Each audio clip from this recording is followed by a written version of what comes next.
Good morning, dear students. This is Mrs. Anju Malim, biology teacher for class 10 from Springfield School, Masaptang. Children, in my last video, we have started with the lesson heredity. If you remember, we have seen the definitions of heredity, inheritance, variations, right? And what are the characters that are inherited from the parents to the offsprings. Now today we are going to continue. Of course, we have seen Gregor Mendel as the father of genetics. He is the one who conducted experiments on the pea plants. He said, why did he select the pea plant for his experiment? Also we have seen, and then we have also seen what are the 7 characters Mendel had chosen for his experiment. Characteristics of pea plant, 7 characteristics. Now today we will learn more about the terminologies and the terms in this lesson. So what are the things that you should know? First thing is that dominant and recessive. Now I will let you know about this in detail. First you tell me, suppose in your family father is very tall and mother is very short. So what are the chances of the children to be tall and to be short? Of course, if both parents are tall, then 100% the children will be tall. And if both the parents are short, then 100% the children will be short. But if one is tall and one is short, then the child may be tall or medium height or short. Yes. So this is what we are going to learn in this lesson. What are the probabilities? So the term which is expressed, the trait which is expressed is called as a dominant trait, and the traits which are not expressed, which are hidden, are called as the recessive traits. As I told you, there are chromosomes present in the nucleus which are responsible for the hereditary characters, right? Chromosomes are made up of genes, and genes are present in pairs, so they are called as the alleles. So dominant alleles and recessive alleles are present. Whenever dominant is present, it will not allow the recessive to get expressed. When only recessive genes are present, they get expressed. In the presence of the dominant gene, the recessive gene will not be expressed. So let us see now dominant trait. Trait that gets expressed in the offspring takes over the other inherited trait. For example, tall is dominant trait of pea plant. If the gene for the tall plant is present and also the gene for the short plant is present, they are in pairs, capital T and small t, then the plant will have to be the tall, that is the capital T is expressed and small t is hidden.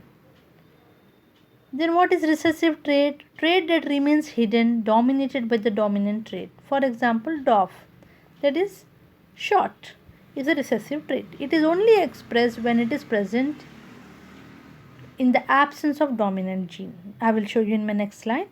Now another example you can take is the eye color.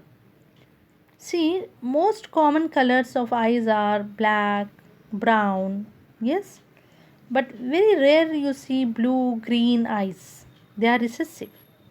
When both the parents have the blue eyes, then only the children will get the blue eyes or the green eyes, otherwise in rare cases. So the dominant ones are those ones which are expressed in the offsprings. So what do we say? We say a dominant factor or allele expressed itself in the presence or absence of recessive trait. That means dominant does not matter. Dominant gene or allele will not consider the recessive gene and allele. Irrespective of its presence or absence, only the dominant character will get expressed. I will tell you the dominant characters can be expressed with 2 capital T's for tall or 1 capital T and 1 small t. But the short, the recessive trait is able to express itself only in the absence of dominant trait. That is, 2 small t's should be present. 2 small t. Only if there are 2 small t, then the plant will be dwarf. If at all one capital T and one small t is also there, it is called heterozygous. Then that dominance will be also the tall. So homozygous dominant, heterozygous dominant. Homozygous dominant is what? Two capital T's. Heterozygous dominant means one capital T and one small t. Homozygous recessive means two small t's. For example, tall plant, round seed, violet flower, etc. are dominant characters. So they get expressed once they are present. Whereas the short plants, wrinkled seeds and white flowers are recessive traits in pea plant. You will better understand this if you see this slide. Now, what is homozygous and what is heterozygous? Homozygous and heterozygous. As I told you, it contains two similar alleles for a particular trait. Second point, genotype for homozygous poses either dominant or recessive but never both the alleles. For example, it can be capital R for round, and for wrinkled it can be small r and small. Homozygous can be means both are same, two capital T's or two small t's, two capital R's or two small r's. It produces only one type of gamete. When you come to heterozygous, it contains two different alleles. As I already told you, one capital T and one small t for tall. Heterozygous dominant it is called. Genotype for heterozygous poses both dominant and recessive allele, capital R and small r, capital T and small t. It produces two different kinds of gametes. That is, when they separate, you get one capital R and one small r. Whereas when you separate two capital R's, you get only R types. There is no other variety. Only two capital R's are separated, only two smalls are separated. Whereas in heterozygous, you may get a capital or a small r. Now, what is monohybrid and the dihybrid cross? We are going to learn about both. In today's video, you will watch about the monohybrid cross, and in the next video, you will learn about the dihybrid cross. Monohybrid means it involves cross between the parents which differ in only one pair of contrasting character. For example, seeds, they are round or wrinkled, that's all. Dihybrid cross involves cross between the parents which differ in two pairs of contrasting characters. Means the seeds are round or wrinkled and the seeds are yellow or green. We are considering two, round and green, yellow and wrinkled. So that two characteristics if we study, then it is called the dihybrid cross. Another example you can see here is cross between the tall plant and the short. It is only one character. Whereas in the dihybrid, as I told you, you can have a yellow wrinkled seed and a round and green seeds. Two characters. Yellow wrinkled, two. We are crossing with green and round. So this cross we will do and learn in my next video. Now this is what I was trying to tell you, what is homozygous dominant. See, the red color is dominant. So it is expressed when it is in the homozygous two same type of alleles, or in the heterozygous form also one capital A and one small a also A is expressed. But the blue color is expressed only when the two small a's are present. Now we are going to the next topic, that is the genotype and the phenotype. What is genotype? Genotype is the genetic composition. Genotype means the genetic composition. It is called as a genotype. The constitution, what we represent in the form of factors, like for tall, T and T, two capital T's, that is a genotype. And if I say tall, how it appears, its physical appearance, then that is called as a phenotype. So remember, the genetic composition is called the genotype and the physical appearance is called as a phenotype. So here we have a definition. The genotype is a genetic makeup of an organism. It can be homozygous or heterozygous. Yes, just now I told you homo means same type. If an individual has two identical alleles of a certain gene, the individual is homozygous for the related character. And if an individual has two different alleles for example one capital T and one small t, then it is called heterozygous. Phenotype is the appearance of the organism. Always remember, genotype will determine the phenotype. So from the looking at the genotype, we know what phenotype it is going to be. Here you see, capital T's are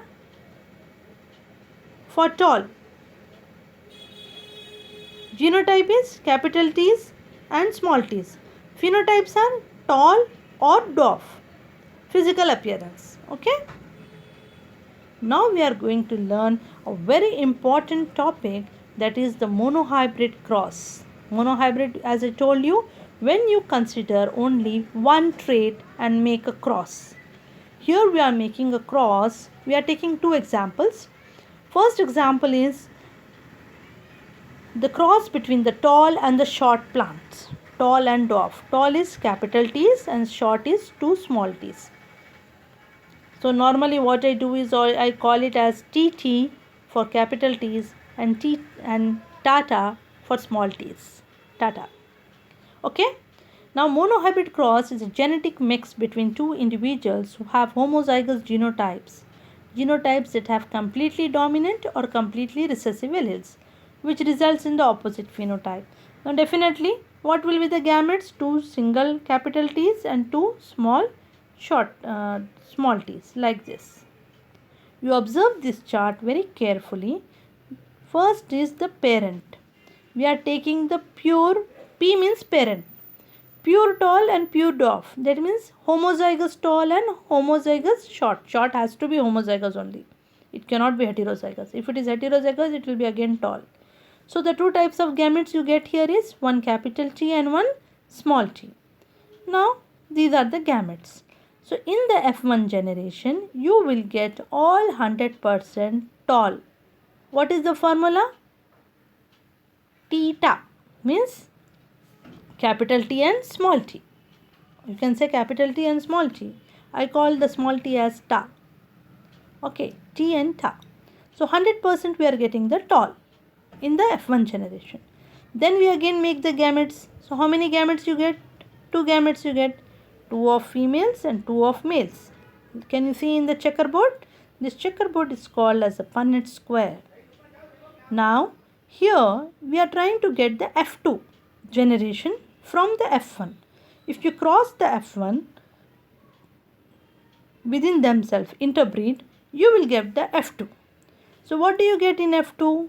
If you cross two capital T's, one capital T and small t, one more capital T and small t, cross means we are multiplying, and two small t's. So you will get three talls and one short. That is the phenotypic ratio. That is the phenotypic ratio 3:1. 3 tall is to 1. 75% tall and 25% short. Similarly, the genotypic ratio means you have to write the formulas. TT, Theta and Tata. That is two capital T's, one capital T, one small t, and two small t's I call Tata. So you get 1:2:1 according to their appearance. So their genotypic ratio is 1:2:1 according to their genetic formula, and their phenotypic ratio is 3:1. Why phenotypic ratio is 3:1? Because there are three talls and one short. But the genotypes are different. Genetic formula is different. There are three types of genetic formula, so we get 1:2:1. Phenotypic ratio is 3:1. Genotypic ratio is 1:2:1. In monohybrid cross, this question will be asked in the multiple choice in exam. What is the genotypic ratio in monohybrid cross? What is the phenotypic ratio in monohybrid cross? Is that clear? See children, another view of the same cross. How the gametes get separated. So we are learning something from this. We are learning that the gametes are separated. You know, meiosis we have learned during the reproduction. Meiosis takes place where the gametes are separated. Haploid cells are formed which combine male and female to form a diploid zygote. So this is the thing. It is there in the PDF. It is written in the points. During the exam, you cannot just draw this diagram and leave. No. You have to draw this table as well as you have to write in points. If you can see here, phenotypic ratio is 3:1, genotypic ratio of monohybrid cross is 1:2:1. From this it is clear how the cross take place. Another example of the monohybrid cross is yellow and green seeds. Yellow are represented by the two capital Y's and green are represented by the two small y's. So the gametes are separated like this, pure yellow and pure green. And when you do a cross, you get in the F1 generation all 100% capital Y is there. So small y will not be expressed. All 100% yellow you will get. Then in F2 generation, the gametes are separated and you take one as a male and another as a female. Two top Y's are males and this beside Y's are females.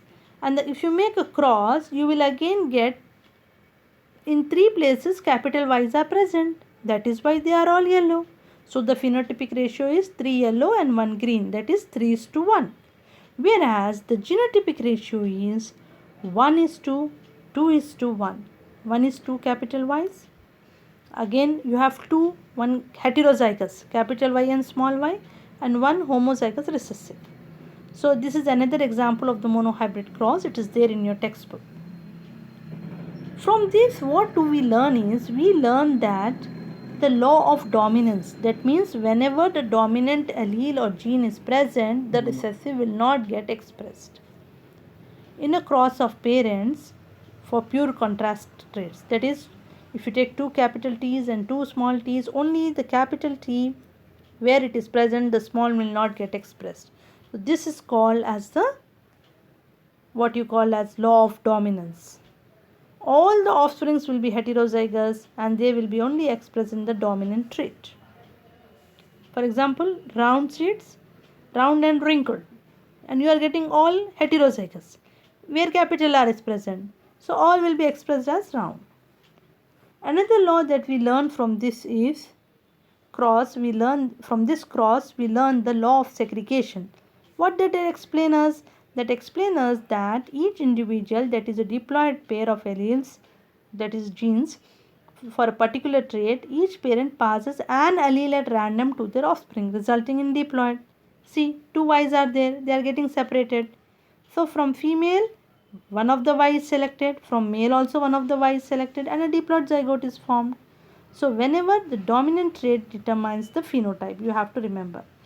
Dominant trait means the capital letters are there, only that trait will be expressed. So we have learnt about the law of dominance and the law of segregation.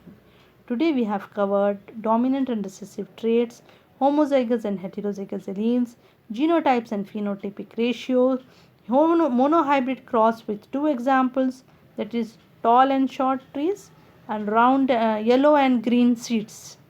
Two cross we have seen, monohybrid cross. Any one you can remember for your exam. The notes are there in the PDF. You have to write all the points one after the other and then draw this chart, flow chart. Law of dominance and law of segregation. Homework for today is define genotypic ratio and phenotypic ratio. Explain monohybrid cross with an example. Which law of inheritance can be understood from the monohybrid cross? Yes, both the laws, law of segregation, law of dominance. In my next coming video, I will explain you about the dihybrid cross and the law of independent assortment. Till then, take care, stay home, stay safe. I hope you enjoyed watching this video. Thank you very much.